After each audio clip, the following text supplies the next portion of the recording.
Yo, mic check, 1 2. We are live and direct. You are watching Quest Convo, where we talk the culture because we are the culture. It's your favorite hip hop connoisseur, Drew Soul Quest. And your boy Von Schuler. Yeah, we here as usual. You know how we do it. It's all about hip hop. It's all about the culture. It's all about that lifestyle. We appreciate all the love, all the support. Everybody that continues to watch and show love and share and comment and all these different things that we need to grow. And if you're watching on YouTube, you already know what it is. Make sure you like, share, subscribe. Make sure you hit that notification bell so you are aware when we drop that dope shit. If you are listening on Spotify, share it with your friends, your mama, your cousins, all of them. Same thing if you listening on Apple Podcasts. Also, we are on culture73.com, the hip hop network. And Quest Convo drops every Friday on all these platforms at 11 a.m. And do not forget Dopest, hiphoptees.com. They are cool tees and hoodies that are made for cool people that love hip hop culture, and they're created by cool people that love hip hop culture. So y'all check out dopesthipHoptees.com. Right now, you can still use that promo code I love hip hop, and you get 20% off every single purchase.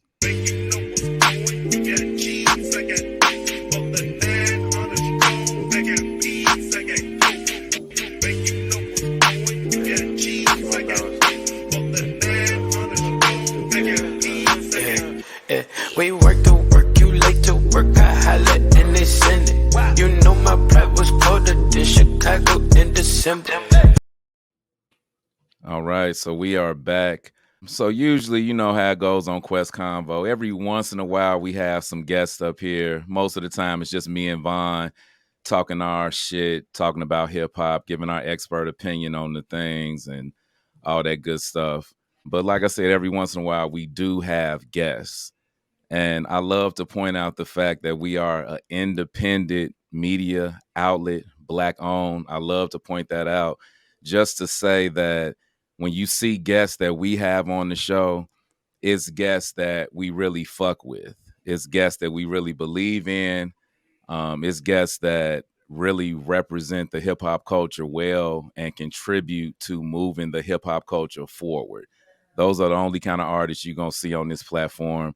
We not going to ponder. We not going to pander. We not going to just have anybody up here. You know, it is what it is. People, especially a lot of the older cats, they love to say that hip hop is dead and this is going on and that's going on. And the thing is, yeah, if you're basing it on your streaming services and if you're basing it on the mainstream media, then yeah, I guess I would have to agree with that. But when we got cats like who we got on the panel today and a whole bunch of other ones that you may have to, you know, take that extra step to look for, they got some dopeness for you. Hey, that's all you got to do. You got to take that extra step and look for it. So that's why, you know, like I said, the artists we have up here, that's the whole purpose. We trying to introduce some dope ass MCs that you may or may not know to our Quest Convo platform and community. We got the King on the pod. Representing from Philly, we got King Shampz in the building. How you feeling, my bro? Oh man, that was a hell of an intro. First and foremost, let's give it up for that. Let's give it up for the intro first and foremost, man. Secondly, I'm glad we was able to get everything together. You know what I'm saying? I appreciate you brothers having me on the platform, man. And everything that you said is 100% fact. And we about to get into it. So I'm excited to be here. Okay, cool, man. Hey, Glad to have you, for sure. Definitely. We feel the same way, man. Definitely. So yeah, man, let's let's get right into it, man. Like I said, the whole purpose is to get you familiar with the Quest Convo community. So let's start from the beginning, man. Tell us your story, man. Tell us to take it back. Who is King Shampz? Oh man, King Shampz first and foremost is a hell of an artist. I'm a hell of a CEO. You know what I mean? Me and my brother Azan, blood brother, same mom, same dad. We grew up together in West Philly. You know what I mean? Along with our other little brother that helps us with running the label and everything. We grew up in West Philly, man. You know, West Philly's a wild spot. You know what I'm saying? So we kind of reflect that in our music. You know what I mean? It was once said that, you know, in hip hop, you kind of a reporter. You know what I'm saying? From, you know, where you come from or your area or whatnot. So we kind of took that to heart. And then the thing is, we was reporters that was really in the field for real. You know what I'm saying? Like when the hurricane's coming and everything, we the motherfucker reporting that shit right when the hurricane coming in. You know what I'm saying? So we just kind of started off with a love of hip hop, a love of music. We're classically trained musicians as well. You know what I'm saying? We grew up going to music school as well, but we played the streets too because, you know, at the end of the day, your environment can kind of dictate a lot of different things. We started to take things a little serious, I'd say around 15, 16 years old. You know what I mean? We dropped our first single when I was 19. So we really started just kind of like moving and grooving and finding our sound. And you know, that was during the time where hip hop was doing a transition with, you know, Ye and Wayne and all of those guys. They were kind of like running it a little bit until you got really into the trap lane that we got going on now. So we was just trying to find our footing and try to find a sound that worked for us. And I think the last project that we just dropped, Dawn of the Dead, available on all streaming platforms, I think it kind of represented what we wanted to show, which is some old, some new, some borrowed, some blue. You did, you know, now at the end of the day, we're starting to promote not only Philadelphia hip hop, which is rich in history. You know what I mean? If you know about Philly and you know the different artists that came out of here, like, you know what I mean? Like gangster rap started in our own backyard with Schoolie D. Shout out to him. You know what I'm saying? Without him, you wouldn't have had Ice-T, NWA, the whole movement. You know what I'm saying? Like, there's so many different things that kind of come from our city. So we want to go in ahead and carry on tradition. We want to make sure that we're showing that it's an impact, and we want to show that it's a successful label coming out of Philly. You know what I'm saying? So we started, you know, from the sandbox all the way up to the press box, baby. That's how we roll it. Nice. Yeah, man. You know, me and Von and other people have been talking about that lately. You know, besides people saying hip hop is dead and all that stuff, I always, you know, try to talk them out of it and really, you know, give them another perspective on it. Like that's not the case. But then, and I've turned a lot of people on to a lot of different artists, but I also feel like to a certain extent, it is really kind of like a new hip hop renaissance really going on. Like I said, it's really not, it's not represented, like I said, in mainstream media, but you get online and some of these artists, I mean, that talent, that true traditional foundation of hip hop with the flows, the clever flows, the metaphors, really talking about something, that particular hip hop sound that traditionally represents the culture.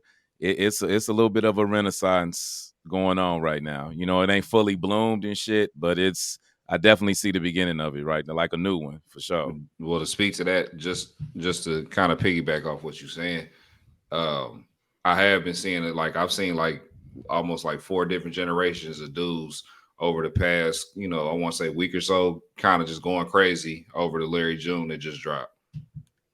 So I done seen young cats, I done seen, you know, cats in high school all the way up to, you know, guys that's in, you know, your generation, just kind of all just going crazy about the Larry June. So yeah, definitely, like you said, it's a renaissance going on, you know, more than ever, I think.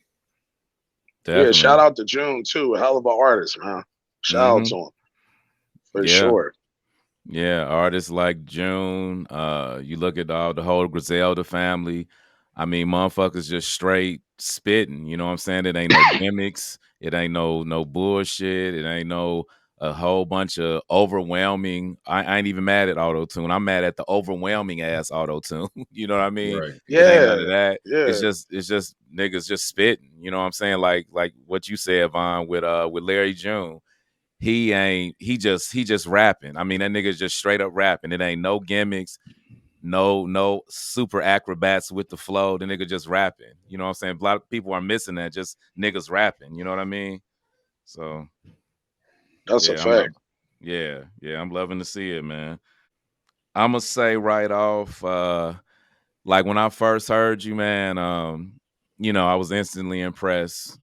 I can't lie, I was instantly impressed. I think my favorite joints so far I from what I've appreciate that. oh yeah, no problem, man. No problem. Gotta give it up to that real shit. I'ma say the Too Legit and the Forbes niggas. Those are like the main two that I'm feeling. Them the ones that just they do it for me. The way you present yourself in that shit, the way you flowing on it, it's pretty dope. I I think agree. and let me know what you think on this, Vaughn. I think when I heard you, bro, I think your voice. I'm big on voices when it comes to rappers. I think your Mm. voice, it sounds like a combination of like a this don't sound crazy, like a grimy, a little bit more grimy Dave East with a little MC Breed. That's that when I Yeah, I kind of got the that's Dave what I East hear vibe. when I hear you, bro. I And kind of that's got not the a bad Dave East thing at vibe. all. No, You know what I not at mean? all. Yeah. Nah, I mean, listen, y'all. I didn't heard that I have a unique voice. I've never heard those two artists combined though. You know what I'm saying? That's why I started laughing. But Right. as far as hearing that I've had a unique voice, my whole career, oh yeah, for sure. You're not really Okay. going to hear like a voice like mine. You want to know that it's me when I get on the record for sure. Yeah, yeah. Exactly. And that's a beautiful thing in the time where we was talking about early, where you got to be a marketer and brand yourself and do everything. That's a definite plus to have. Y'all got to understand originality can get you further than what y'all think. Because that's what made me even hone in on your voice to even figure out that combination I did. I just heard, I was like, damn, his voice is different. Like, what that shit sound like? I just had to, come up with something to put to it. But yeah, your voice it definitely stands out, bro. Nah, I appreciate that, man. And going back to them tracks, when you start talking about on them songs, we start talking about Forbes niggas, and Too Legit, like they wavy records. You know what I mean? Like they Mm, street records with a bounce. You know what I'm saying? And I feel like a lot of motherfuckers in hip hop right now lost that art. You know what I'm saying? Of being able to do both. Like when you go back and you look at Biggie and Tupac and even Wu to a certain extent, with their album cuts and shit, like they still was giving it up. Like that shit still was banging, but they was putting bars to their shit. You know what I'm saying? And I feel like now, just like in our generation, like when you rapping, a lot of motherfuckers even rapping over trap beats, but they rapping over the voiceless loop shit, which is cool for certain motherfuckers. You know what I'm saying? It's cool for certain motherfuckers. You know, other motherfuckers sound fugazi and crazy at the same time. You know what I'm saying? So, everybody, what they say, everybody can't get up there and do the same old thing, Jack. So, yeah. I feel like what me and my brother Azan have been able to cultivate here at Dearborn Records is a winning culture, which is bringing back that era of, oh, I can rap, but my shit wavy. Like this ain't no bum, Hmm. grab a woman off the train type rap. You know what I'm saying? There's some flashy get money type shit. You know what I'm saying? It's that kind of like bounce. You can still play this shit in the club type shit. You know what I'm saying? But at the same time, a hip hop head can listen to the bars, the originality, the cadences, the hooks, everything that goes into hip hop and what makes hip hop special. We have all of those characteristics. You know what I'm saying? With the records. So, we're very fortunate to be building it. And this new project that I'm working on, Rise of Corleone, if you love them records, to be honest, those records ain't shit compared to what I'm about to drop now. To be Mm, very honest, I ain't even gonna mm. hold you. I'm working like a motherfucker, man. All 10 Okay. toes and maybe another one in this bitch. You dig? So we getting after it, man. For That's a sure. dope ass name, by the way. I love that. The Rise of the Corleone. That's hard. That's cold. Yeah, yeah. That's our neighborhood. I appreciate that, bro. That's our neighborhood from West Philly. You know what I mean? We called our neighborhood Corleone. So we just wanted to make sure that we was putting it on the map, because everybody put their neighborhoods on the map. That's what hip hop is about. It shows, each era You know what I mean? Each area and how motherfuckers showing it down, you know, in St. Louis and Compton and Baltimore and DC and Watts and Detroit, you know what I mean? It goes on and on. So, you know, we just put on for our hood where we come from. You know what I mean? And we just embodying that in the music. Definitely, definitely. Real quick before I move forward, what you said, it's kind of an unpopular. I done got into arguments with niggas about that. Like you said the trap music, and then you said the shit that usually is more on the hip hop end, but it just be them loops or just the, you know what I'm saying, the repetitive ass loop of a certain kind of sample or something. And I swear, like some of my favorite artists do that shit every once in a while, but I feel you on that, man. Like that shit don't. You know what I mean? I'm big on. I listen to music everywhere. I listen to music in the house. I listen to it in the whip. Definitely in the whip. Like every time. Like I ain't listen to the radio in fucking years. Like I'm popping some shit in every time I get in the whip. And music like that, I'm not riding around bumping that shit in the whip. It sounds thin. It that don't shit don't got no fucking bounce to it, bro. Right. Like it don't got no bounce. Like I come from the era, because I'm young, I come from the era of Dipset and 50 and them. Like when 50 and them niggas used to get on records, like that shit used to have a fucking bounce to it. Like 50 still would be giving it up bars wise and writing this shit, but it had a bounce to it. Like, nigga, I don't want to be riding around trying to get no pussy to a Mahalia Jackson sample waving in the back. Like, y'all niggas goofy. Yeah, 100%. like the fuck. Real facts. You know what I mean? Like niggas ain't, you know what I mean? Niggas ain't getting laid to the Mahalia Jackson sample. Yeah. Like that's how that shit sounded for 4 minutes. Come on, cuz. Y'all exactly. I can't do it. That's a more personal in the crib experience. Yeah, like you can't get jiggy to that shit, nigga. No.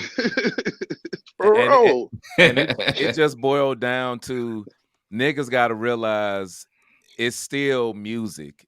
It's hip hop music, it's rap music, it's R&B, whatever genre you doing, nigga, it's still music. Have some sense of musicality to that shit. It just bottom line. Yeah. Bottom 1 billion%. For sure. So I know, like seeing you on social media, I seen a lot with the, you know, the record what you was talking about, the Dead Wrong Records. I wasn't sure if, you know, if you was just on that label or that was yours or whatever. I know you spoke on it a little bit. Do you have like any other artists on it, or is it just you right now, or what's going on with that? Me and my brother, we run the label Dead Wrong Records. We got artists. Matter of fact, one of my artists just dropped 2 interviews today that we hooked them up with. My artist named Black, because we constantly hustling. We believe in putting out as much content as possible, whether it's music, interviews, videos, whatever. You got to have your name out there. You got to be promoting. You know what I'm saying? That's the key to doing this shit. You know what I mean? Ain't nobody going, the reason I'm sitting up here is because of promotion. You know what I mean? I had to 100%. Go on ahead and get after it and be able to network. You know what I'm saying? So that's extremely important. So our artist Black, he's out right now. He's got a single, Demeanor, that's doing real well. We got my artist Frio. He's been with us for a grip. He's been doing his thing. He's all over Dawn of the Dead as well. Ra is on the label as well. Ra's on the label. He's been doing his thing for a little bit. He's also on Dawn of the Dead. And then we got a couple other people that we're kind of bringing into the fold. We had actually lost one of our artists to suicide. My cousin Caution, rest in peace to him. He was a hell of an artist. You know what I'm saying? If y'all were able to like hear him getting where he was getting, he was phenomenal. So rest in peace to him. We do that shit for him. He's the mission statement right now. You know what I'm saying? So we holding it down for him. But as far as Dead Wrong Records, we have plenty of people that want to come in and become a part of the brand. They want to go in ahead and do things with us. And they see how we're growing shit. They see how we're building a winning culture. They see how we're putting shit together. So we got a lot of prospects. We just want to make sure motherfuckers fit what we doing. You know what I'm saying? Like I get emails from producers and rappers and shit all the time, but it's like, yo, okay, you dope, but can you, I mean, can you get wavy with shit? Can you get on some records and, you know what I mean, spit and have a flow? And it's not just, you know, that Amtrak shit where we just get on the train and just go. You know what I'm saying? That shit cool for freestyles. You know what I'm saying? Right. It's not cool for song structure. You know what I'm Mm-hmm. saying? So as far as our artists right now, they understand that if you're going to have a record out, if we're going to promote it on radio, if we're going to promote it on different podcasts, any kind of streaming, listen, nigga, have a record that's people going to fuck with. Get with it. You know what I'm saying? Have something original, like you were saying, and have that musicality that's needed. And I feel like that's something that we have that separates us. You know what I mean? Like we have a certain kind of music background where we know how to blend certain sounds. We know how to make it a audio experience like no other. You know what I'm saying? So all of the artists have that. They all have that. They understand the statement for the mission. We are elite. If we're going to be elite, we have to do things that are elite. All of the OGs, all of the legends, in order for them niggas to be at the top tier, they made elite songs. Not elite freestyles, not elite freestyles over other niggas' beats, none of that other shit. Your creativity, your originality, you're building off of your own brand. And that's what we doing. This man has structure. Vaughn, you hear King over here talking this shit. You hear him? straight uniform and structure going on over there. Man. Hey, I'm loving it, man. That whole mission statement, I'm loving it. Definitely, man. If you just know the simple fact that you said that, you really on some like almost artist development type shit and really trying to keep a theme and have that high quality elite music and sound. I definitely respect you for that, man. And just know Quest Convo, man. You got a platform to highlight anything you got going on, any of them artists. Because, like I said, if you put your stamp on them, I know they dope. So you know what I mean. Oh, Definitely. for sure. I appreciate that. Man. And going back to what Shula said, it's a structure thing. We do run this shit with structure. You know what I'm saying? In order for things to be successful, it has to be organized. It can't be no ragtag bullshit.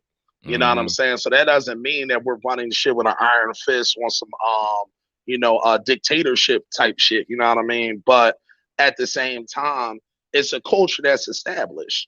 It's like I always go back to football because me and my brother Azam, we big niggas. I'm 6'6", 350. I'm in the gym Oh all the shit. time. You know what I'm saying? Okay. I ain't no little nigga. You know what I'm saying? So Yeah. you know what I mean? We used to like putting that work in. We go to the weight room all the time. And we use that same mentality with the music shit, which is, guess what? In order to cultivate talent, in order to build a winning culture, we have to set down a standard of rules and live to those standards in order for us to be successful. It can't be no, oh, we gonna get on, we gonna do this or we gonna do that. Niggas ain't doing no interviews, niggas ain't doing no records, niggas ain't got no records in rotation. You know what I mean? Niggas don't have visuals and anything that can show them promoting shit. Niggas ain't sending links out. You got to have shit lined up a certain kind of way in order to be successful. And I think that's what's going to separate us. You know what I'm saying? Not only from a music perspective, but from a mental perspective, which is the biggest thing. How we're thinking, how we're acting, how we're moving. Are we disciplined? Are we focused? You know what I'm saying? Like that shit mean everything to us. So we ain't playing with niggas, man. We locked in. Gems. Any of y'all independent artists out here listening, hey, this man is dropping some gems. You gotta be organized. It's a process for everything. All these niggas out here getting to all these millions and success and all that shit. Like you said, it's structure, it's a process. Ain't nobody doing it when they want to, when they feel like it. It's a everyday grind, structure, process, hustle, all that. I'm loving it, bro. You talking that real shit right now. I love it. Definitely. So somebody gotta say it. Yeah, exactly. Yeah. Exactly. Tell me about the your name, man. Where the King Shampz come from? How you come up with that? What's the meaning behind it? Or I'm glad you asked that. It's an original name. It's based off of a Arabic name Shampz, and it would be Shams, rather than like a PS. I just decided to put that there because it was a little wavier to me. But the origin of the name is leader. The origin of the name is son of God, and it has many other meanings pertaining it. And the king part was, I always felt that that's what I was. I always felt that any black man that's walking around should feel like that. You know what I mean? Anytime we walk into any kind of room, we need to have our head held high. I am one. And I don't give a fuck how you feel about it. You know what I'm saying? Straight up and down. The king don't ask the pauper what the fuck he feel like. You know what I mean? Or what he doing. You know what I'm saying? Like, this just real shit. So we sat there and we all looked at certain things of strength. The same thing with my brother's name, Azan. Our mother and father gave us like strong names. And that's his real name. Azan is his real name. I made my, I put my name together, but we come from that kind of stock where self-love and self-appreciation is a big thing. You know what I'm saying? So I wanted to go in ahead and have something of strength of God, because I'm a very religious person. And I wanted to make sure that people knew, oh, yeah, I'm a king. Like, yeah, and you're going to respect me as such. And everybody else that I roll with is on the same type time. You know what I mean? And as you know about kings and looking at them in historic fashion, they wasn't for no shit. Nigga pop shit in the courtyard, he got the gizzo. You know what I'm saying? That's just how the shit was. You feel me? So we run it the same. You know what I mean? It wasn't really no talk. If y'all familiar with the movie 300? Hell yeah. Hell yeah. Okay. Sparta, nigga. So you remember, yeah, listen, when Cuz came to the courtyard with the king's heads on the jar, right? He was showing a threat of the king sitting there. So what he had to do, he had to put the foot to the nigga's chest, send him on down the joint, let him know, hey, this shit ain't sweet over here. For sure. We ain't gonna have crowns or nothing on nothing. So that's where the name came from. That's what we wanted to go in ahead and have. And that's how when I'm getting on a mic, I approach this shit from that kind of perspective. Where it's like, I'm better than y'all, and I'm going to show you this on a consistent basis over and over and over again setting that standard. You know what I mean? I always believe in self-confidence and that ability to give yourself something. And if you're showing that you putting the work in, you deserve this self-confidence. I think a lot of people in this generation have a thing of having that confidence without any work being put in to earn it. There's no work ethic or anything behind it. It's just a lot of talk. It's like, I can sit here in front of you fellas and be like, oh, I'm a hell of a rapper. And then y'all put my shit on and that shit sound like mumbo jumbo times 25. You know what I'm saying? Like, you can say anything you want, but if you're not putting that work in, if you're not putting that confidence behind it, then you can name yourself the king, the swing, or whatever the fuck you want to name yourself. If that shit don't add up, then it don't mean nothing. You know what I'm saying? So that's where the name came from. And I wanted to have something strong and something unique. Definitely. For sure. I love it, man. You talking that real shit. You talking that real talk that unfortunately we don't hear too often, man. I'm loving it. Definitely. Appreciate it for sure. For sure. Again, somebody got to do it, man. Because motherfuckers shy away from this shit. You know what I mean? I'm from West Philly, man. I don't shy away from shit. For sure. and so, I've been to a lot of places in the States. I have never been to Philly, but just through, people I know, social media and the music. I mean, outside of the street shit and the street aspect, which is, that's everywhere. Shit, every black community got that shit. But outside of that, it just seems like I am familiar with the rich history of the hip hop there. And then even outside of that, when I look at our artists like, Jill Scott and the Roots and shit like that, and then just other people that rep Philly, it just really seemed like it's always been like a real good black vibe when it comes to the music and creativity and just all of that, man, like real rich and just, it just feels real black. I know I ain't explaining it the best, but like, is that really the vibe? You know what I mean? On. Yeah, you right on target with it. I understand 100%. Philly is that way. And what a lot of people gotta understand, where are you guys originally from? So I'm originally from Ohio. Okay. Yeah, I'm from Gary, Indiana. Okay. Yeah. Gary, a wild spot. Gary a wild spot. I know a lot of homies. Gary a wild spot, boy. Listen. We ain't even gonna talk about all that go out there. But by me coming from a certain kind of, if you listen to my lyrics, you know we come from a certain kind of lifestyle. So I know the pitchforks and everything out there. I know what goes on out that way. You know what I'm saying? This is Gary, give it up. Gary, give it up. And Ohio, I mean, any spot in Ohio, man. Cincinnati, Cleveland, all them spots. You know what I mean? Dayton, you know what I mean? It's a little wild spot. You know what I mean? You know, motherfuckers out there getting it. You know, but as far as answering the question, as far as Philly is concerned, like it's a black city. It's a predominantly black city. A lot of people don't know that. Like, it's probably one of the blackest cities in the country. So when you're looking at all of these different people popping in and popping out, growing up in West Philly, we was segregated like a motherfucker. Like white folks way downtown.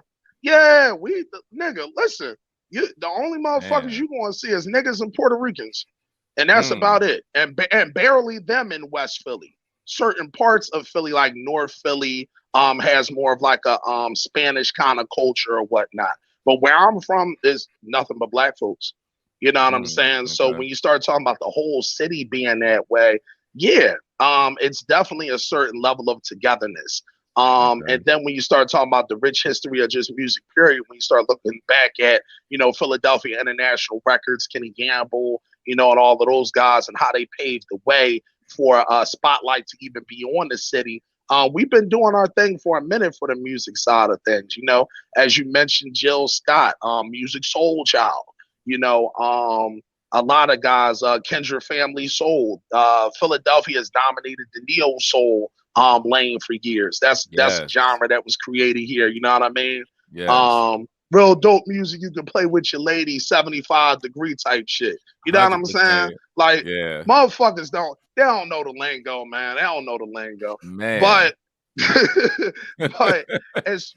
But from the city, yeah, man, it's a predominantly black city. So when you start talking about just the culture of music and, you know, just the culture in general, it's influenced heavily by us here. You know what I mean? Like, we're probably the 5th largest city in the country.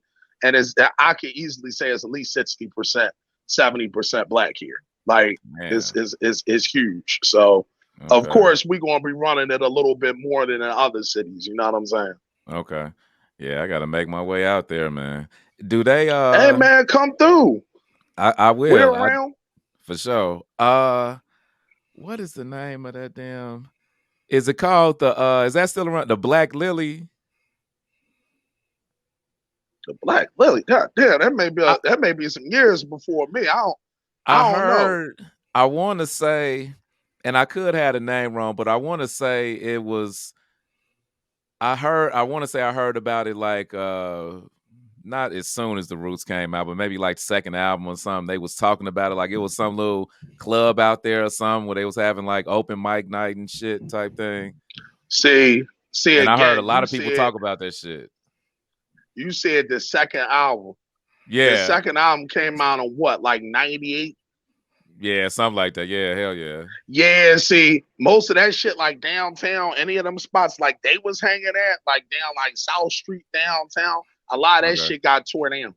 So so it probably isn't even there. Like, even with where they had Philadelphia International Records at down South Street, because South Street's a popular area in Philly downtown.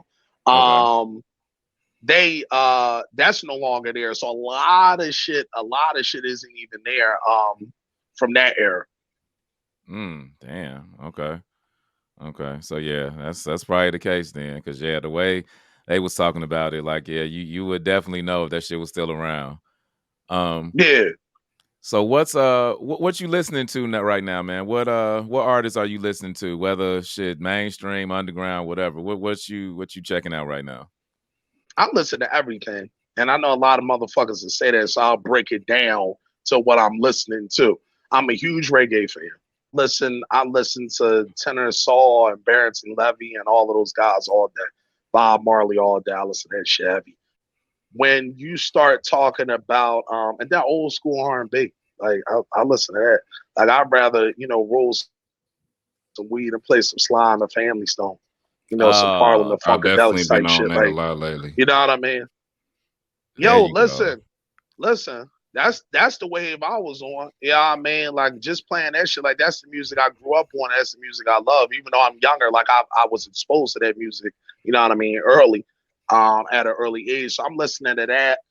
As far as hip hop, I'll always check in and see what Griselda's dropping. You know what I mean? Shout out to them brothers, very talented brothers. They keeping shit moving. I always fuck with the drill scene too. I'm always listening to how the little niggas is doing anything with the drill shit. You know what I mean? So I'll listen to a little bit of that. I like that movement. I like that energy that they give. Um, what else?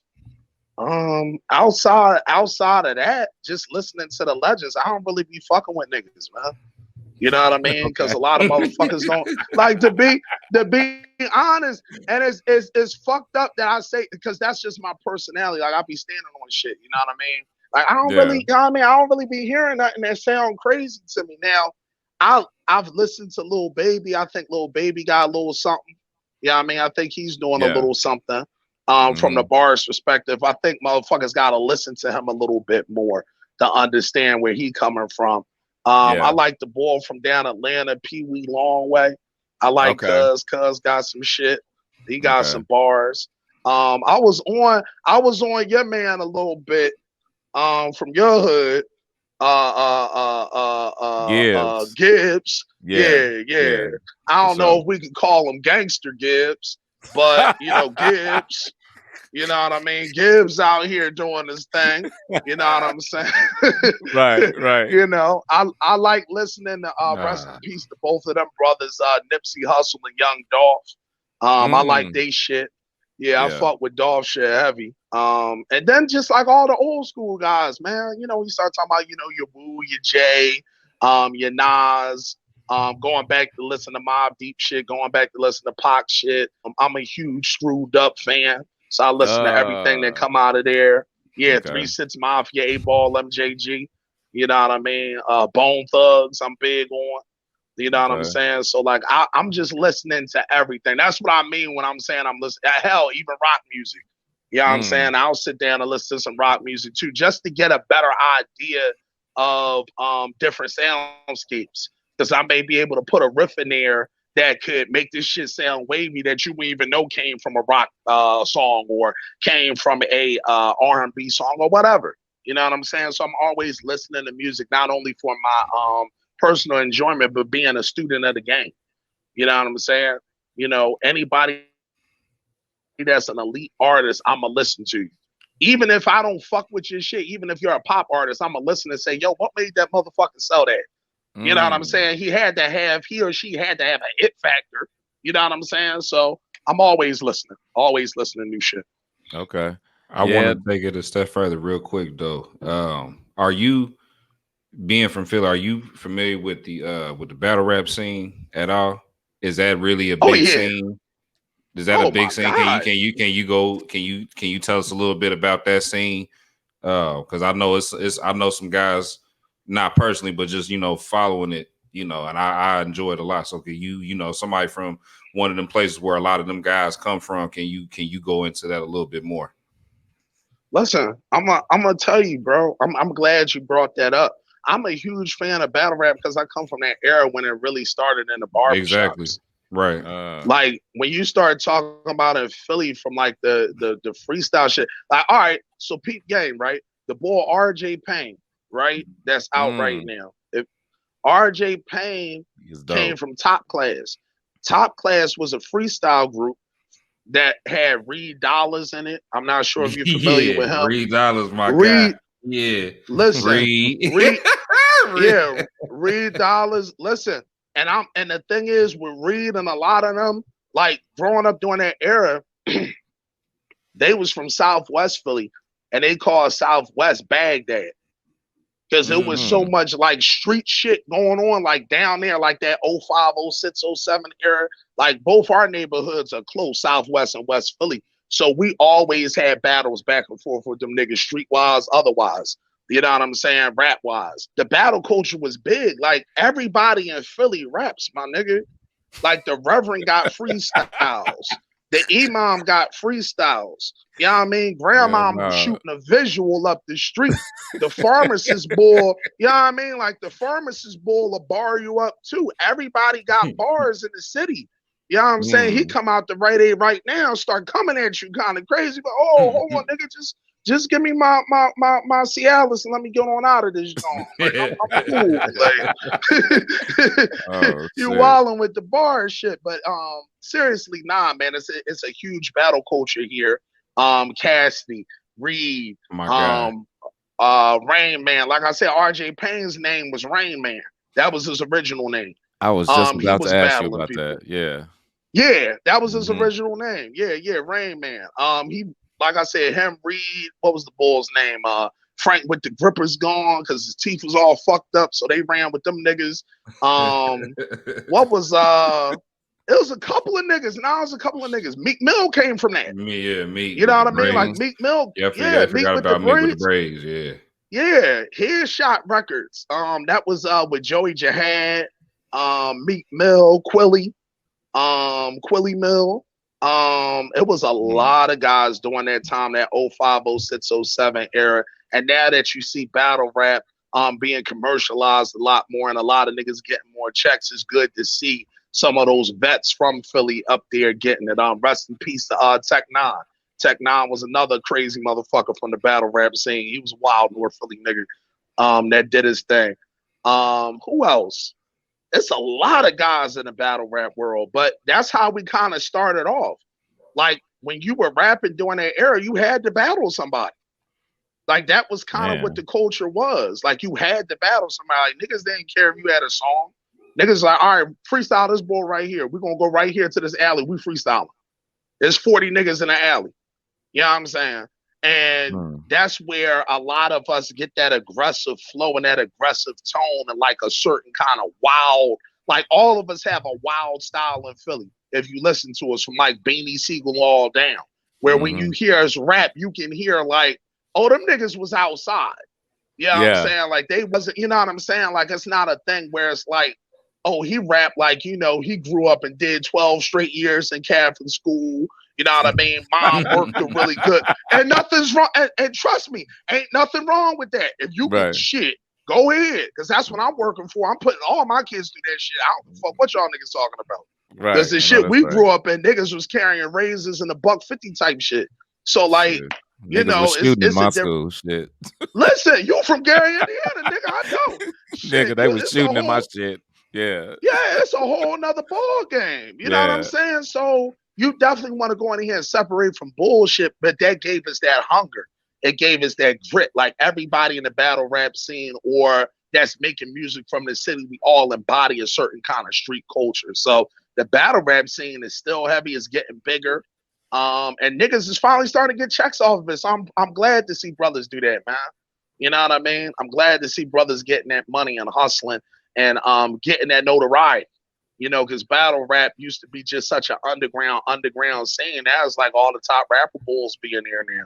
Drake at the battle, Puff at the battle, Busta Rhymes over there. You know what I mean? Like it's being sponsored now. You know what I mean? Sponsorship and branding. That's the biggest thing. That's where you get the money from advertising anyway. So it's good to see them brothers doing it. Hitman Holla, shout out to him.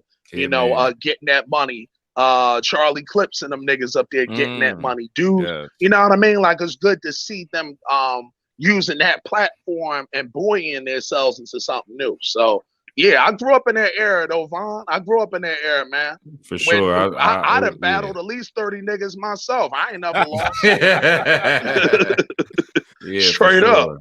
I just wanted to get your perspective, somebody, because I always peeped that Philly was like one of the main spots that was, you know, had a lot of respect. It was, you know, whenever, you know, was battles going on in them areas or whatever, them venues, them always seemed to be a little bit more. It was always certain spots where wherever the niggas was at, it was going to be just a little bit harder than usual. So, and I know Philly was always one of them spots. So I wanted to, you know, an actual native from Philly. That was some, you know, I had to get that insight. I didn't even mean to stop the flow. Then I had to get. Nah, it add on because that's part of the city. you know what I'm saying? Like that's a big part of the city, man. Like I'm glad you brought that up because Murder Mook Shit, and them it's a niggas. big part of the hip hop culture. Period. It's like it's right? the ethnic Yeah, shit for real. that's a fact. That's a Yeah. fact. Because Murder Mook and them niggas used to come down here all the time battling. Like they used to Right. come to Philly. Like Damn. Loaded Lux and them, like before they really was like the guys, all Yeah. them niggas used to come down here. And Reed Damn. Dollars got homicides on all of them. On a low. Yeah, Like- Reed like, is that I'm nigga, talking bro. Straight up Young Reed, from way listen. back. From way back. Young Reed, 16, 17, 18, 19-year-old Reed Dollars. My nigga. He was the best nigga in the city. 50 Cent Yeah, was about to yeah. put him on. Yeah, Like straight Reed up. was the Yeah. guy. Like, it ain't. That's Yeah, why- yeah.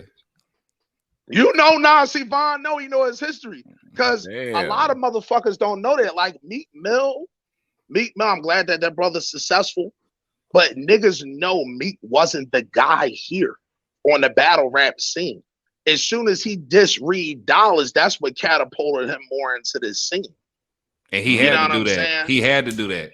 Because Yeah. other than that, he was just a guy if he didn't. He was sitting behind Yeah. Quilly. He Straight was up. sitting behind Yeah. Quilly, and Quilly was the best in the city to Yeah. me. You know what I mean? Like, so it's hand in hand. Battle rap made the niggas be able to get their bars and shit up. But one thing I will credit Meek is Meek was able to make songs. A lot of battle rap niggas cannot make songs, dog. Like a lot of niggas can rap over the 100%. beat. He can rap over the beat for 45 fucking minutes. You tell that nigga make a 4-minute song. Listen, he can do it for 45. Right. Yeah. You ask the nigga get on the drum for 3-4 minutes. What the boy say? I can't. What Flavor say? I can't do nothing for you, man. Right. At all. You And said right a also hook, it's- nigga. Shit. Right. Yeah. Yeah. Real shit. Yeah, man. That's definitely people that I know that are into the battle rap, you know, in the community and behind the scenes and all that shit. Yeah, I know that's definitely been a thing for years where you know, you love to hear them flow and you love to watch it, just the sport of it, the art of it, and all that shit. But like you said, to make the songs, they be struggling when they try to, you know, break out of that and just, you know, put out projects and albums. Like, even for example, like Loaded Lux. I've seen that dude battle in New York, Atlanta. I mean, some of the best shit I've ever. That dude is a fucking beast. But when he tried to put out his projects and the songs, they was okay, but it's just a different feel. It just it don't hit like that battle. It don't translate well. Yeah.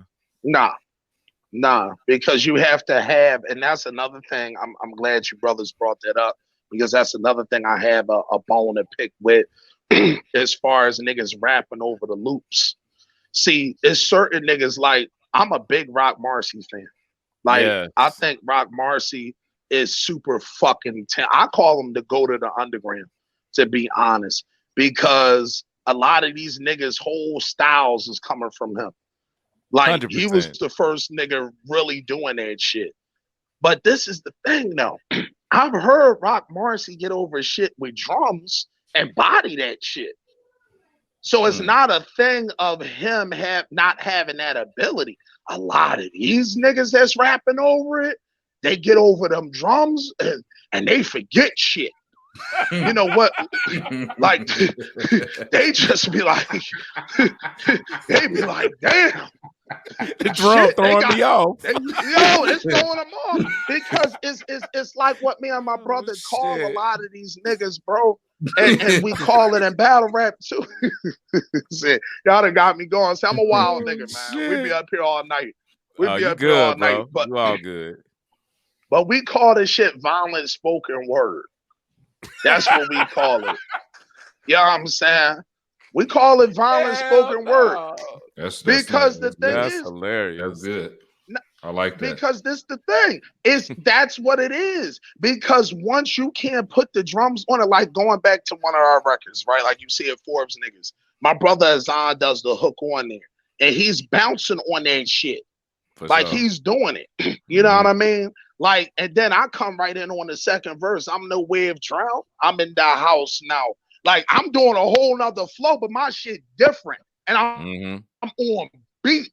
So that shit got another feel to it. You put a couple of these niggas on there, they gonna be looking around. They start panicking because it ain't no loop for niggas.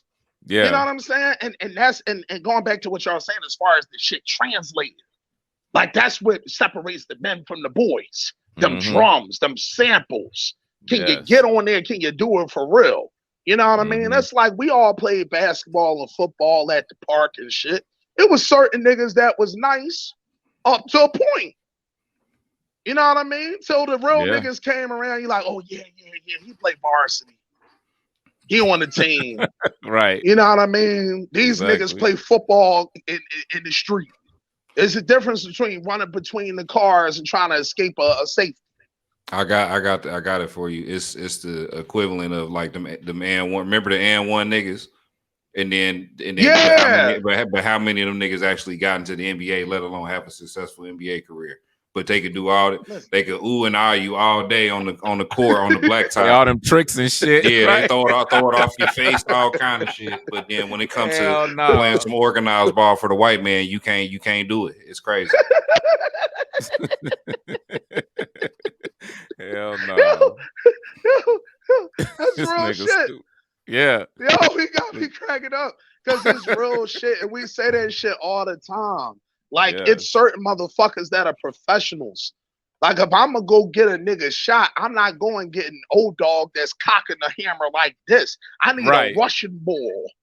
You know what I mean? Exactly. He got to undo the John out the suitcase and hit the nigga from 9,000 yards away. It's like precision like a motherfucker. Yeah. I need a professional. You know what I'm saying? A lot of these niggas ain't professionals. You know what I mean? And I said that shit, pro ball to the amateurs. You know what I mean? It's a lot of amateurs out here, man. So a lot of niggas don't translate. And that's one thing we stand with here at Dead Wrong Records. It's like, hey, nigga, we can freestyle. We can freestyle over beats, but best believe when you put on a Dawn of the Dead project, it's a project that's top notch from top to bottom. Yeah, it may not have the dollars behind it, but it's got the motivation behind it. It's got the hustle behind it. It's got the skill set behind it. It's got the production that you need, which is, guess what? I ain't gonna go to sleep with this shit. These niggas is making gangsta ass lullabies. I'm making that wave, nigga. You know what I'm saying? Like, we putting that shit together. When you hear it too legit, like, we still throwing the fucking in there. Like, we bout it, nigga. Like, we got a whole nother flavor with our shit. You know what I'm saying? And it's about being creative and it's about pushing shit forward. You want to have an impact, man. Just like y'all brothers are doing y'all podcasts. Y'all are doing a great thing. I'm happy and I'm proud of y'all brothers doing that because y'all want to do this shit right. Y'all want to have an impact the right way. And y'all are putting elite work in. You know what I'm saying? So it has to be a thing where we separate the pro ballers from the amateurs. Everybody can't play in the league. It is what it is. It is what it is. Bottom line. Yeah, straight up. Yeah. Bottom line. Definitely. You know? We want to drive the conversation forward. We want to share our conversations, our thought process with the world and see what they got to say back to us. For sure. Because the next move, we'll be updating everybody with that. But the next move, we definitely going to jump off the Patreon. On here, I'm always going to be a real nigga, speak my mind and all that stuff. But sometimes it get way too real. So that's why we shifting. We going to have this, still going to be on all the platforms and all that stuff. But that super in-depth might hurt your feelings ass talk. We going to have that on the Patreon for y'all. Definitely going to have it on the Patreon. We're gonna have a nice little package for our listeners or whatever, some $10 a month. We give you some merch and give you some different things, but you don't definitely, if y'all love Quest Convo, you really gonna get some real ass intense ass conversations. Like I said, it might hurt your motherfucking feelings. Everybody pussy and super offended these days. Yes. That Patreon might do it for you. Sure. So yeah. That's why I feel at home in this room. Because it's a room full of real niggas. Like, exactly. I can't talk like this unless I'm standing on the corner. Like, every time I jump on Twitter, I got the curb shit. Like, I can't say certain shit. You know what I Yeah. mean? Because these motherfuckers, they play sensitive all the way up to a point until it's something that they don't agree with, that they like, oh, we're not going to be sensitive with that. So you don't agree with this opinion. You know what I mean? So you like, oh, don't say that shit, but I'll say whatever the fuck I want to you, and you're supposed to accept it. That ain't how the world works. We come from the Right. ghetto. I smack the shit out of a nigga. He gonna say, listen, he gonna say, I'm coming back. That's where we come from. Like you said, 100%. Ohio, Indiana, West Philly, Compton, Watts, Detroit, you know, wherever. You know, the motherland. You still a nigga banana. He coming down there with the hammer. You know what I'm saying? So it is what it is. You know, so it's good to have these real talks and be able to build, man. So I'm excited, man. I'm happy to be here, man, for sure. Likewise, man. Likewise. Yeah, man. It's just like the way things are now. I almost look at it like, you know, it's almost like an agenda to just control everybody. Like everybody gotta think the same and be the same, and you can't have an opinion. It's like some fucking control tactics. You know what I mean? Oh yeah. Yeah. But they trying to make For it seem sure. like they ain't the ones doing it. They trying to make it seem like we doing it to ourselves. It's Yeah, crazy. and that's the shit. It's weird. That's That's the weird shit about it. Like, you know, you got this one group over here saying you can't do this, and you got these niggas over here saying you can't say that, and then you just got a whole bunch of people pointing fucking fingers at each other and shit. And then it's crazy. Something gonna have to give. That's what I keep telling myself. Something is gonna come to a head, and something gonna have to fucking happen one way or the other. And no, see, what I tell my brother all the time, right? Me and Azan had these same conversations y'all have, right? And one thing I had said to him is we have to be the ones to do it. We cannot be the ones to sit and complain. Complain and don't do shit. We got to stand. See, that's what it comes down to. We have to stand and say, you know what? You're not going to say that shit and all your shit ain't together. You can't tell me that my house ain't clean and bitch, you don't got a house. Right. How does that work? Oh yeah. Right. You know what I'm saying? This is what society pushes all day and night. So the thing is, in order for us to have a certain level of respectability and integrity again, we have to be the ones to control the platforms. You see what y'all brothers are doing right here? This is the start. See, this the work. This the exciting part of this shit. This the work right here. Because this switches the narrative. Because guess what? These motherfuckers didn't have the ball back in the day. They didn't have the ball back in the day. These motherfuckers, I respect them. Because they came up with all the bullshit rhetoric and narratives under our noses. And now we like, how the fuck? Wait, I can't. No, nigga, they was grinding. They was working. That don't mean I agree, but I respect the hustle. You can learn. You can learn from a bum. You can learn a lot of shit from a bum. You say, shit, I don't want to do that shit. You can learn from him. Definitely. You know what I'm saying? So what you brothers are doing and what we're doing is we're building the culture again. We're destroying and rebuilding. You know what I'm saying? That's a very important thing. So we just got to keep it going. And fuck the opinions and shit. We're going to say what we want to say in due time. Definitely. Because they said to let him have the ball. You ain't going to have the ball forever. Jordan retired, nigga. He ain't still playing. Right. You know, everything have a beginning, a middle, and an end. So we're in the middle right now. The last one, but the first interview we did was, if I don't know if you're familiar with Psychodrama or not. They from Chicago. Shit, really legendary out there in Chicago. But the cat named Buck, we interviewed him. And we played like a little game with them. It's called, Rep Your City. I'm going to bring up artists that are from Philly, and you just going to tell me which ones you fucking with. You know what I'm saying? Between the two, who's your favorite? So okay. All right. So first one, I'm going to start with the white boys. Okay. I'm going to go with, you going with Asher Roth or you going with Lil Dicky? You know what? It's funny. I had a conversation about both the motherfuckers like a couple weeks ago. And what I was saying was Asher Roth was dope. Lil Dicky could rap as far as like bars is concerned. They definitely got bars, but I respect Lil Dicky more. Not only from the rapper's perspective, but what he's been able to do with branding and advertising. Anytime this motherfucker's revenue is 8 to about 12 million a year off of advertising alone, that's what I need to be looking at. Now, you know, we're a little bit of the darker shade, so my 8 may go to a 4, but Right. you know, Right. but that 4 ain't nothing to sneeze at. You know Hell what I'm no. saying? I ain't never heard a nigga say, "Oh, nah, take that 4 million, get the fuck out of my face with it." No, what you do is bring it on over here. You know what I'm saying? So, that little Dicky shit, the shit that he been on, man, as far as like promoting his brands and everything, and still being able to be a force in the game, I'd have to go Little Dicky for sure. Asheroff had the one joint and then a couple of mixtapes, and then you know, he work at the 7-Eleven or something. I don't know. Oh shit! Damn. 11. All right. Damn. All right. Yeah. No, I feel you on that. Honestly, it's not what I expected, but you broke it down, and I do feel you on that shit. Lil Dicky had the. Did you ever see his show on Hulu? That nigga had like the number one had a whole show on Hulu everything. for a minute. This nigga had songs with Chris Brown and all that. He my girl listened to it all the time. He locked in with some niggas I never would have thought he'd be in touch with. Yeah. I was just like, all right. And that song streamed well for him. I think it may have went gold or platinum for him too, if I'm not mistaken. It's almost like that opened the door. I don't know. Yeah, I mean, listen, hey, you got to do what you got to do out this motherfucker. I wasn't mad at it at all. Shit, Right. You know, Chris Brown, he's sing on anybody hook for 5,000 in the turkey ham sandwich. You don't give a fuck.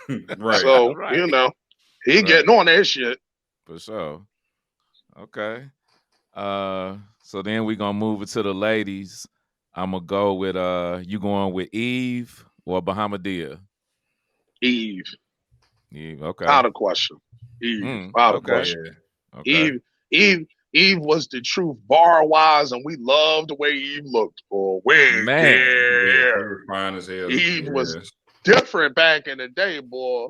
You know. Yeah, Eve for sure. And then Eve has such a run. Like I feel like nobody really talks about Eve's run with the Rough Riders. Like she was dropping hits and she was spitting. You know what I mean? Like Eve is like the most popular forgotten person I've ever seen in the female genre of rap. You know what I'm saying? Everything well. What'd you say again? I was saying she parlayed everything well. Yeah. She just transitioned everything, music to the movies to the behind the scenes to a billionaire. She just never fumbled no bags at all. At all. Because she come from a certain she got the best of both worlds where her mom was a top business lady here in Philly. Miss Welch, I had an opportunity of meeting her some years ago. Top flight business lady. Damn. Yeah, like top flight business lady. She was real professional. So that's how Eve know that shit. But then Eve went down that street road. So she know how to be street smart and move and groove. Anytime you're a stripper, you a different kind of thinking lady. You think a little different. You know what I'm saying? So, you know, you're going to move in certain places that the other motherfucker may not. So Eve for me, definitely. Okay.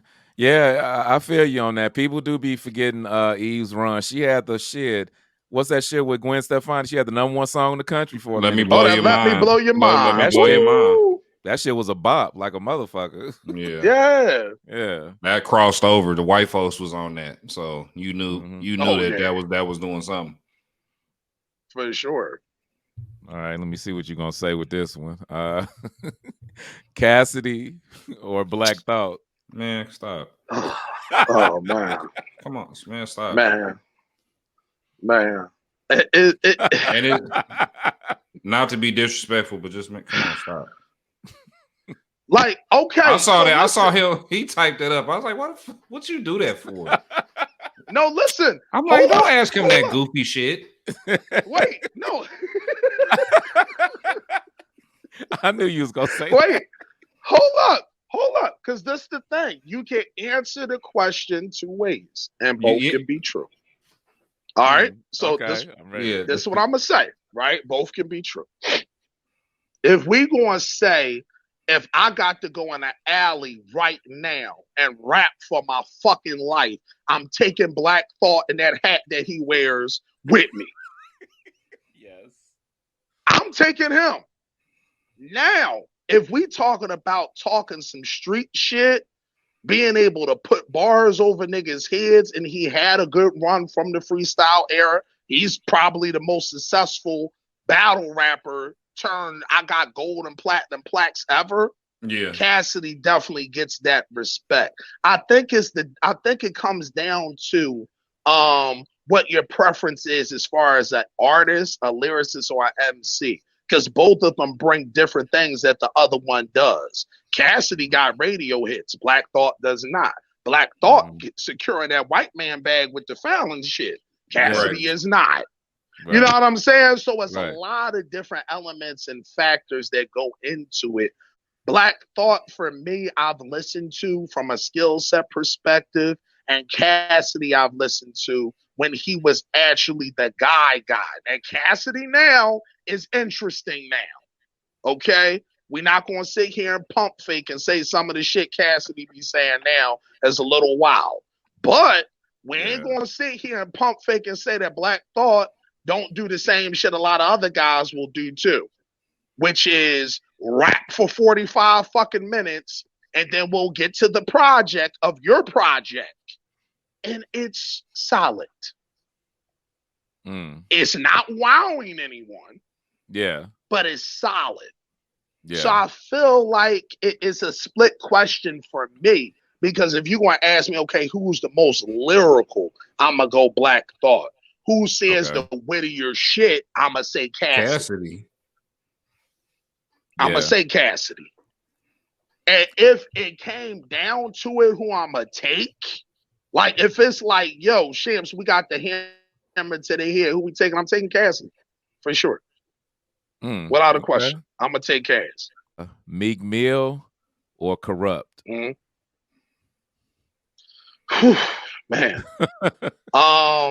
He got some Von, see, because you got to know I'm from Philly, so it's a lot that goes into these answers. Right. You know what I'm saying? Like you can't, it's fully loaded. I like how he did it though. He mad crafty. It must be a Gary Indiana thing. He mad crafty. I like that shit. Like, let me throw him in there with him. Yeah. Damn, Corrupt got, because this is the thing, I'm such a big fucking Dre and Snoop fan. Like the Chronic, I play damn near every fucking day. That shit, like, man. Corrupt, he stated it. You know what I mean? On Bitches Ain't Shit and all of that. Like, he killed that shit. Right. I never had no motherfucking endo to smoke. You know what I'm saying? If I gave a fuck. You know what I mean? Like, Corrupt was that guy. You know what I'm saying? Meek come from my era where Meek, literally, we saw Meek go from the dirty bull with the braids to running the city in like 2 years. Ross, like we saw him do that catapulted shit. Him. Yeah. Listen, and niggas can say what they want to say about Ross, because that's the thing. Oh, you see, he didn't see that. A lot of these niggas y'all be rapping every lyric to wouldn't be on because of the correctional officer bull. So maybe y'all need to donate to the prisons, because a couple of these niggas, like y'all need to go on ahead with that shit. No, but, real quick add on. Oh, I'm sorry, real quick though. Do you think Meek Mill's career would have been better off or worse off if he would have went with T.I.? Would have been worse off. Ross had the fucking ball. Okay, all right. Ross had the ball. I just want to know what you thought. Yeah, T.I. Because remember, T.I. signed him first. Yeah, that exactly. And he was over at Grand Hustle. Yeah, but then I think Meek went to jail. I think Meek went to jail or something. And then it didn't work out or something like that. Meek went to jail, then T.I. kept going to jail. So Ross scooped him in, and the thing is, what niggas gotta remember is during that time, Ross fucking was running the streets. Like niggas can say what they want. He really was on fucking fire, dog. Yes. Like nobody could stop that nigga. Like I remember going down North Carolina, going to school, playing football, and playing that Teflon Don shit. Like that shit was the shit. Like going in the club, like especially real hustler niggas know, when we was going in the club with that shit on, with the gold shit on, and the bitches down south and never really saw niggas wearing polo and gold chains on before. All them niggas was wearing jabos. Yeah, like I'm talking that real like club shit. Like Ross was running it. The motherfuckers mad because I'm icy. Stuck so hard, make them come indict me. Like, nigga, what? I don't give a fuck what nobody say. If you wasn't in that area, you don't know. You know what I'm saying? Like, you had to be there. Like, yeah, like you don't know. Like that shit was different. But to answer the question, man, damn, I think I'm gonna have to go corrupt, man. I'm gonna have to go corrupt. Man, because corrupt is a lot more skilled, I feel, than Meek. And then Meek, he not putting the same effort in that he did in the mixtapes. I'm gonna tell you, if Meek Mill would have kept that same energy that he had from the mixtapes, it would be a different respect for him, I feel. Because he was hungrier then. Like he was a different nigga back then. Yeah. You know what I mean? Like I remember those raps. Like I'm not one of them niggas that's gonna pump fake. Like I don't remember when he dropped the Rose Red record or the In My Bag record. That was a big John in Philly. Like that was the record that broke him in Philly. It was called In My Bag, and he was on that shit spitting fresh up out that Prada bag, stepped up in that Louis one. Like he was still rapping the same way, but like that shit was different. You know what I'm saying? Like that shit had the clubs rocking, but all in all, as far as like legendary status and him actually being on legendary albums and giving legendary verses that Corrupt got, yeah, I'm gonna go with Corrupt. And that's slight. I'm going with Corrupt, but like the skin of my teeth for real. Okay. All right. So you got Freeway or you got Beans? Beans. Come on, man. Stop. Stop, man. Vaughn, did you see his face? Yeah. That was another easy one where I was like, he looked disrespected. Yo, he said Beans or Freeway.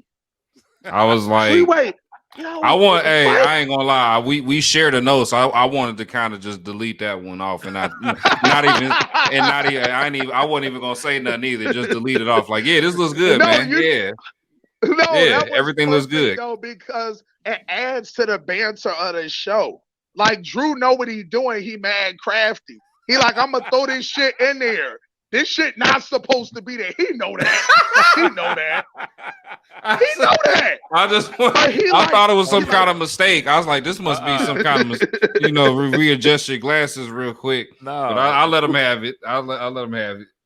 Listen, Beanie Siegel, listen to me, guys, is the fucking guy from our city. Like, it ain't, listen, it's not close. That go for all of the rest of the niggas you'll name. That off the list. None of them niggas touch Beans in the city. Beanie Siegel is the only nigga, and I quote, to drive an Aston Martin out on a block and still have a shootout with his album out. He the only listen. Yeah. Beans was riding around because we from West Philly. West Philly, like kind of the spot where a lot of the hustlers and people that come through. Beans was on 52nd Street because I'm from 57th. He was on 52nd Street with an Aston Martin. Down that motherfucker giving niggas the work. He wasn't going to roll up on him and take his shit. He was living what he was rapping about. Damn. Freeway got a couple cool records. Nobody ever listened to a Freeway album. On some real shit. Y'all niggas can't name 4 songs outside of his songs off the radio. No. On some real shit. Yeah. Outside of Flip Side and What We Do, which I call a Philadelphia national anthem. Every Philly nigga stands up for that.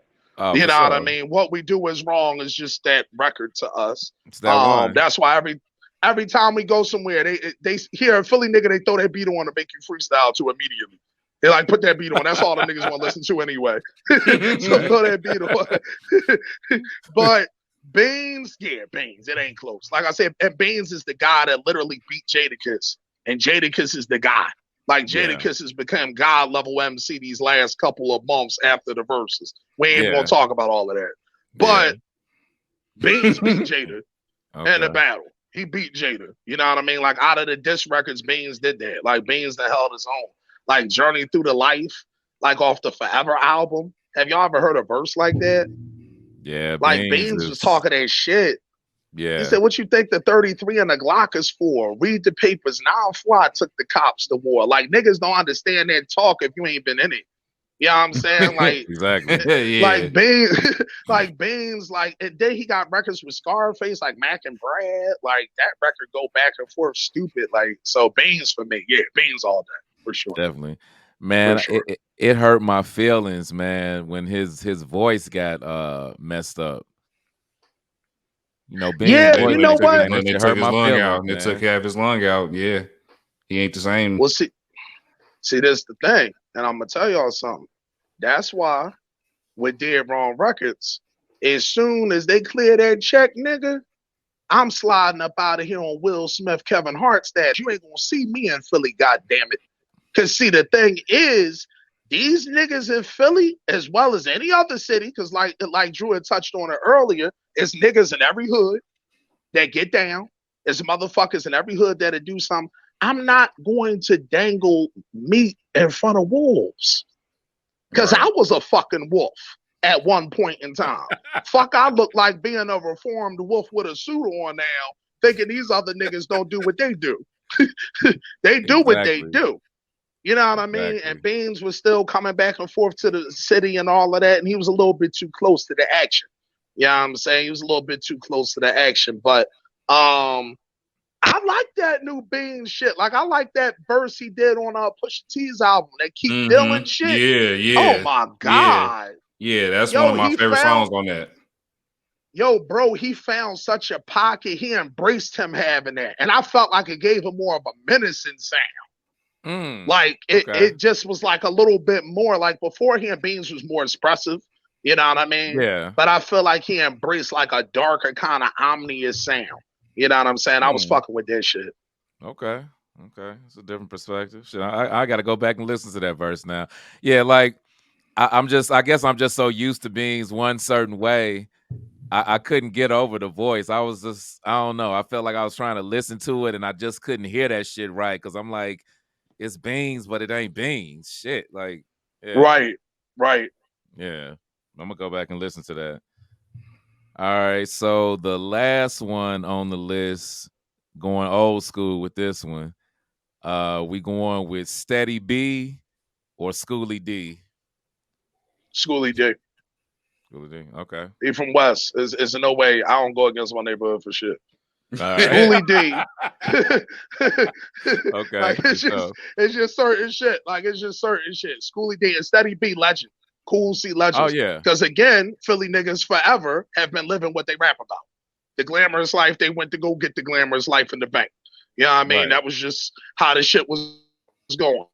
You know what I'm So saying? They West Philly and North Philly niggas too. You know what I mean? They from West. But when you start talking about the impact that Schoolie D had on hip hop, like PSK stand for Parkside Killer. Parkside is a neighborhood in West Philly. okay. That record alone started gangster rap. Oh, for Like sure. that record alone started gangster rap. Any two Mm-hmm. times Ice-T says I listen to that made Sits in the Morning, and then Easy E listened to Sits in the Morning and made Boys in the Hood, and we basically say NWA is like the motherfuckers that push gangster music to a whole new, mainstream. Yeah. Schoolie D has to get that credit. When you start talking about, looking at that Gucci, it's about that time. Like this nigga was saying that. That's him. You know Right. what I'm saying? Like Schoolie D had that shit, like that wavy gangster street shit before anybody else had it. You know what I'm saying? So I'm gonna go with Schoolie D. Shout out to Steady being Cool C too. You know what I mean? Stand up guys. But if you're talking about from like the impact perspective, yeah, I'm going Schoolie D for sure. Oh yeah. For sure. Definitely. Biggie did a redo of his fucking song on his album. You know Exactly. what I'm saying? Like he does a whole genre on there. Like like I know my history. Like these niggas ain't gonna tell me nothing, man.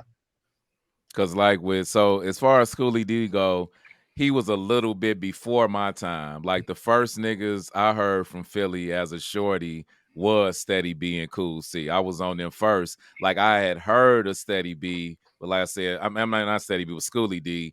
But like I said, it was a little bit before my time. I went back after the fact and got familiar because I would hear that talk like, no, this is the nigga that he's the father of gangster rap. Like he's that guy. And like you said, there's the Biggie correlation and all that shit. So I went back after the fact and got familiar. I'm like, okay, yeah, he was on that shit for sure. For sure. Yeah. Sure. Schoolie D is a legend, man. Yeah, without a doubt. Yeah, so Shampz, tell everybody, man, what's next, and drop them off your socials too, man, so they know where to find you and the label and your artists, all that stuff, man, and just tell us what's next. For sure, man. Again, I appreciate this convo with y'all brothers. Thank you for letting me share y'all platform first and foremost. Brilliant opportunity. We're going to promote the hell out of this. I'm pretty sure this is going to do some numbers because we wilding a little bit on this, John. So that's what's needed. You know, but that's what's needed. You know, like the bull said, Will Ferrell said, to keep the people going, man. You need that shit. You know what I'm saying? Right. You need a little spark in there. Definitely. You know, you can go on ahead and follow me on Instagram at King Shampz, KINGSHAMPZ. You can follow me on Twitter under the same handle. Go to our SoundCloud page. Our SoundCloud page has all of our new records out there. You can find my new record that I dropped, Too Legit, that you was talking about. Crazy fucking record, doing numbers all overseas. Numbers in Germany, Denmark, France, Croatia, London. You know what I mean? We got a lot of fucking countries behind it playing us on FM radio. So you know what I mean? Them spins really help you, you know what I mean, establish your brand even more. So we thankful for that. Too Legit's on there. My artist, Black, his record Demeanor's out now. That's on there. Another record that we dropped, MGM. Go check that out too. That record's been doing numbers as well. On a lot of radio stations. So go to the SoundCloud page. Go fuck with us. Dead Wrong SoundCloud page. Check us out. Go to Spotify or all platforms for our album, Dawn of the Dead. That's available everywhere. So don't bullshit. Don't cheat yourself. Treat yourself. You know what I mean? Go listen to some dope hip hop. It's elite. It's different. It's got a different swagger to it, a different style to it. It's available on all platforms. And as far as what we up to, listen, man, I'm gonna be very honest with y'all brothers, man. Raza Corleone is going to set hip hop on his head. The work that I'm putting together right now, it's going to be the best project of the year and probably one of the best projects of the decade. I guarantee that. I guarantee it. You're not going to be able to hear anything from a lyrical standpoint where I'm blending every style you could possibly hear and it's still all me. You know what I'm saying? Like, it ain't no thing where you like, oh, that sound like him and that sound like him. Like, you was comparing my voice. You got to put 18 different motherfuckers in a room with me to get my voice. You know what I'm saying? Like, you're going to have to grab a nigga from over there and a nigga from over there and try to put it together because it's so unique.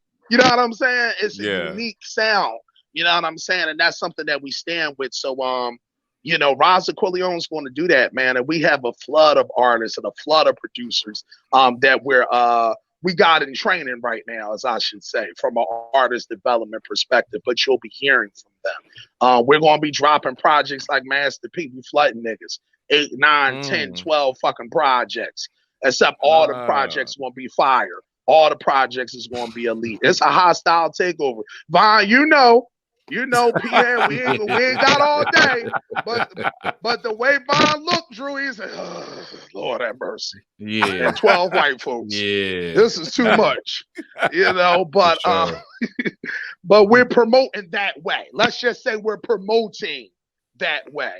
We're dropping a lot of quality content, man. And like I said, you know, from this point on, we're calling it the Dead Wrong Decade. That's what me and my brother have started donning it. Where's the Dead Wrong Decade? And not only in hip hop, but in other genres of music too. Because we will be talking all day about some of the genres of music that are suffering due to lack of quality, due to lack of people actually giving a fuck about their craft. So Dead Wrong Records, period, Dead Wrong Entertainment, period, is going to be stomping on motherfuckers next, man. We got so many surprises for y'all. We're gonna be dropping a lot of quality content, and y'all gonna see us on the billboards real soon. Real soon. Hell yeah. Hell yeah. Definitely. Shampz, man, I really appreciate you joining us, man. It's been all that, man. You dropped some bars, great conversation, talking that real shit. I'm excited about the album. Like I said, I love your vision and your energy, bro. I can't wait to hear the album. I believe all that shit you saying. I'm ready for it. Definitely. Definitely. Oh nah, Yeah. listen, it's coming down. It's coming down. What Pimp C said, it's going down, baby. his shit different. All the Dawn of way. the Dead was exactly what it was called. Dawn of the Dead. A dawn of a new era, a changing of the guard. You know what I'm Mm. saying? So, be ready. Be ready. Go follow your boy, King Shampz on Instagram, Twitter. Go follow these brothers too. Check they fucking platform out because I'm on their goddamn platform. So show some motherfucking respect. All right, watch your mouths. Show respect. You know what Yeah. I'm saying? And we're gonna do it like that, man. So I appreciate you brothers having me again, man. And we gonna come through too. I'm gonna bring my artists through too, man. We're gonna do something for sure. Oh, definitely, man. Just let me know. You all good for sure, for sure. Definitely. Definitely, definitely. I Okay. appreciate y'all brothers, man. For Yeah, sure, no man. problem, sir. We're glad to have you. Glad to have Definitely. you. So y'all have been watching Quest Convo. We had King Shampz on today. He's a real one representing Philly. Y'all get in tune, get familiar. But this is Quest Convo, where we talk the culture because we are the culture. And I'm your favorite hip hop connoisseur, Drew Soul Quest. And it's Von Schuler. And we are out, man. Till next time. Like I said, y'all get familiar every Friday, 11 a.m. We are everywhere. We on YouTube. We at culture73.com. We on Spotify. If you can't watch, you can listen. Spotify, Apple Podcasts, all that. Y'all get familiar.